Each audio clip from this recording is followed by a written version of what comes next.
Located almost 350 kilometers north of Pakistan's financial hub Karachi, this is Johi, a subdivision in the southern province of Sindh. When unusually heavy monsoon rains caused widespread flooding across Pakistan last summer, this area was among the most affected. For weeks, residents traveled in boats as roads were submerged. But now the earth here looks parched. Agriculture in Sindh depends mainly on irrigation canals that have not been fully repaired yet.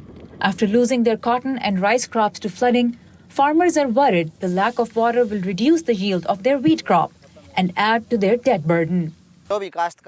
All the farmers here are in deep debt. None of them can come back to their old financial position. First, we were drowning in water. Now we are too dry. My debt is as much as the value of my land. After staying in flood relief camps for almost 2 months, rural residents have mostly returned. But life is far from normal. This family of more than 25 is living in tents on the land where a roof once protected them from harsh weather and walls provided privacy and safety. We used to have everything. We had rooms and toilets for everyone. Then the water came and destroyed everything. Now it's just tents. Even if next rains ruin them, so what? The house is gone. Drinking water was unsafe before the floods. Now it's even more contaminated. According to UNICEF, more than 10 million people living in Pakistan's flood-affected areas lack access to safe drinking water. In a nearby village, buildings that withstood the flood show the extent of the calamity. The white marks on this building along the window show just how high the water came at the peak of the flood. Now, for reference, I'm 5 feet 4 inches tall, and this is much taller than me. The waters have receded, but the signs of damage are everywhere.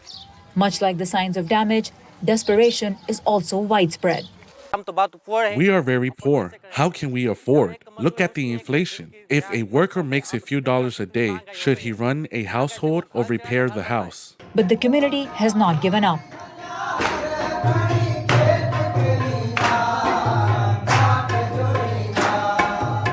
In Johi City, volunteers for local NGO Sujag Sansar are rehearsing a play designed to teach good hygiene.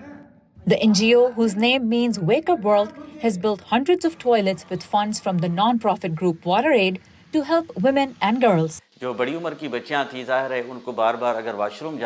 How would older girls come to school if they have to go to the washroom again and again? We have built toilets in 20 schools. The benefit is that girls who were not going to school earlier are now gladly coming. Federal and provincial governments have spent millions on flood relief with help from donors. But cash-strapped Pakistan needs over $16 billion for rehabilitation, according to a World Bank-led study. Of that, Sindh, the most devastated province, is said to need nearly $8 billion.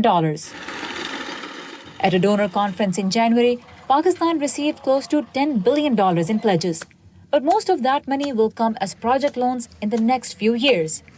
The next rainy season, however, is just a few months away. Sara Zaman, VOA News, Johi, Pakistan.